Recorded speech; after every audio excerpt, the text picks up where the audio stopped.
Dans cette vidéo, on va voir comment tourner ces vidéos lorsqu'on est en voyage. Je suis actuellement à Copenhague, au Danemark. Et voilà, comme vous le savez, j'essaie toujours de trouver le matériel le plus efficace pour avoir les meilleures vidéos possibles, tout en ayant un encombrement raisonnable et surtout un prix qui n'explose pas complètement. Mais sauf que quand on est en voyage, c'est encore plus compliqué parce que bah voilà, on n'est pas chez soi, on ne peut pas amener toutes ces lumières, ces pieds, etc. Donc là voilà, moi je suis parti quelques jours au Danemark et j'ai pris aucun trépied, j'ai juste pris un appareil photo, une petite lumière et un micro pour essayer de créer voilà rapidement un setup comme vous voyez ici. Donc dans cette vidéo, voilà, je vais vous montrer étape par étape comment j'ai fait pour obtenir ce résultat, malgré que je sois dans un Airbnb sans avoir vraiment le contrôle sur tous les éléments. Parce qu'en effet, hein, quand on tourne en voyage, voilà, donc généralement, on a peut-être un appareil photo, on va peut-être filmer avec son smartphone ou avec une petite caméra. Mais voilà, pour ce qui est lumière et son, c'est compliqué. Les murs sont pas toujours jolis. La chambre d'hôtel est parfois petite, pas toujours forcément à notre goût. Et c'est vraiment pas joli, c'est pas agréable. La lumière est pas belle, il y a du bruit, c'est sombre. Donc c'est pas l'idéal. Alors comment j'ai fait pour essayer d'améliorer au maximum la qualité vidéo tout en ayant un encombrement le plus minimal possible. Donc pour cette vidéo, j'ai décidé d'utiliser comme décor, voilà, un peu le lit et un petit peu le rideau derrière moi et la grande baie vitrée que je trouvais un petit peu plus jolie que le reste de la chambre d'hôtel. Là, je suis dans un Airbnb, c'est un studio, donc il y a ici une espèce de couloir cuisine avec une petite salle de bain et ici, voilà, le lit et une fenêtre. Donc voilà, les rideaux sont un petit peu bleutés, donc j'ai décidé d'utiliser une petite lampe euh, practical comme ça, une petite lampe de jeu avec un petit filtre bleuté pour essayer de donner une petite ambiance chaleureuse.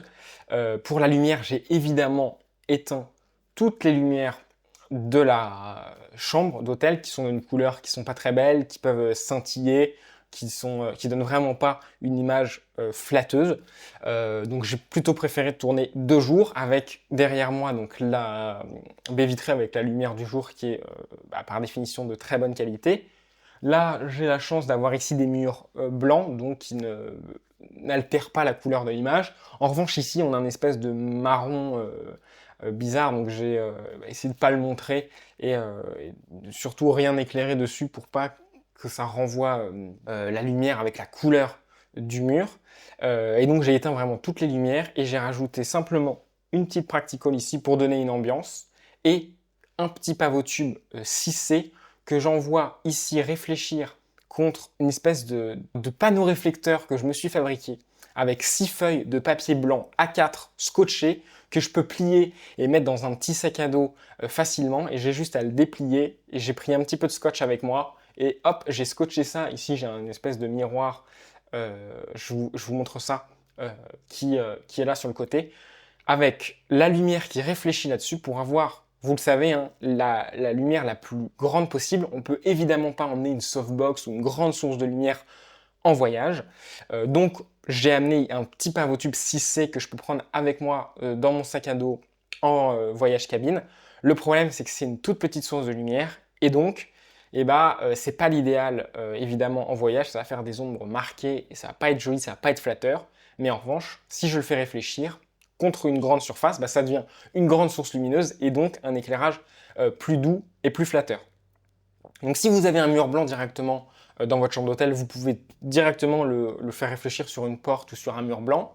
Et si vous n'avez pas de mur blanc, ou vous ne savez pas vraiment quelle couleur seront les murs, vous pouvez prendre comme moi 6 feuilles A4 scotchées entre elles que vous pouvez plier. Et voilà. Et là, ça vous fait une grande source lumineuse pour 3 fois rien et que vous pouvez emmener partout, qui est pratique. Évidemment, pour la disposition, alors moi j'ai essayé de me mettre, comme à mon habitude, hein, de prendre le plus de distance possible du mur pour avoir une profondeur de champ la plus faible possible, pour donner un effet un petit peu plus professionnel, un petit peu plus cinématographique. Surtout que si les chambres d'hôtel sont pas très belles, c'est toujours un avantage de pouvoir un peu flouter l'arrière-plan pour donner voilà, une ambiance un petit peu plus professionnelle. Donc là, moi j'ai mis mon téléphone tout simplement, c'est pour ça que je regarde sur le côté avec un retour vidéo, pour que ça soit facile. Comme j'ai pas pris de trépied, j'ai juste pris un petit Joby GorillaPod pour mettre ma lumière que j'ai mis sur une table. Quant à la caméra, je l'ai mis sur un petit bras articulé qui est sur une espèce de petite pince étau que j'ai vissé sur une chaise de manière à voilà, pouvoir avoir une hauteur à peu près de mon visage assis sans avoir emmené de trépied qui est évidemment très lourd et très encombrant. En ce qui concerne le son, je le prends avec le petit Sony IC-DTX 650. C'est un vieux micro que j'ai. Donc ça, c'est vraiment un vieux petit dictaphone micro que j'ai depuis des années, qui est extrêmement pratique. Je ferai évidemment une synchronisation en 2 clics sur DaVinci Resolve. Si vous voulez apprendre d'ailleurs comment faire une synchro facilement sur DaVinci Resolve, je vous ai fait une vidéo dans laquelle je vous explique comment faire rapidement. Donc ce petit dictaphone, j'ai depuis des années, il m'a jamais lâché. Il n'a pas une qualité exceptionnelle, mais il a vraiment un super rapport qualité-prix et encombrement. Donc c'est ça que j'utilise, voilà, je le mets, il est assez discret, assez élégant, et ça m'évite d'avoir un système de micro qui soit trop compliqué. Là, j'ai actuellement un micro également sur ma caméra, parce que je me sers de la caméra pour prendre le son à l'extérieur, avec un petit micro qui prend pas beaucoup de place, qui est le micro Rode Vidéo Micro.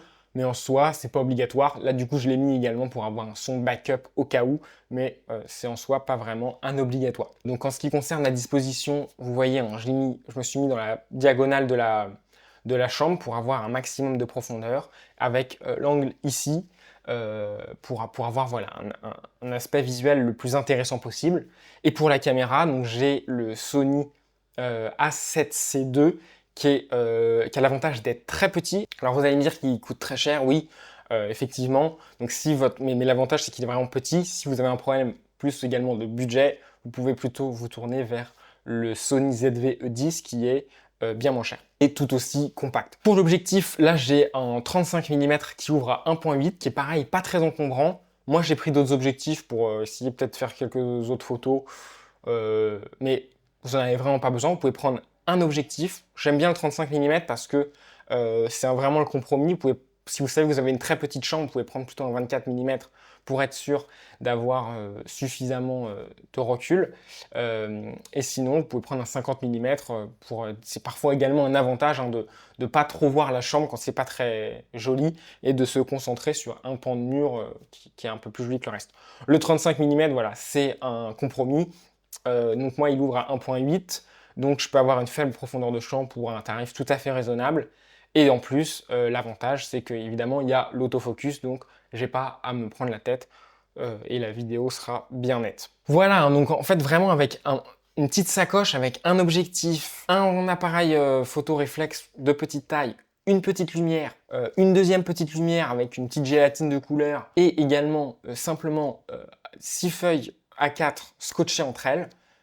Voilà ce qu'on a. On n'a pas de trépied, on a juste une petite pince qui permet de se le faire. On peut faire ça n'importe où. L'avantage du Pavotube 6C, c'est qu'il a la température de couleur qui est réglable et donc je peux m'ajuster. Moi, en l'occurrence, à la lumière du jour actuellement, là c'est assez nuageux, donc j'ai pu mettre aux alentours de 6500 Kelvin pour coller avec la lumière extérieure. Si vous tournez de nuit et que vous devez utiliser la lumière de votre chambre ou que vous voulez utiliser une lumière de chevet par exemple qui est sur votre table de nuit en décor, et ben vous pouvez également vous accorder à cette couleur-là avec votre Pavotube qui va éclairer votre visage pour être raccord. Et donc c'est vraiment très pratique. Et là on n'en a pas pour très cher, on n'en a pas pour beaucoup d'encombrement.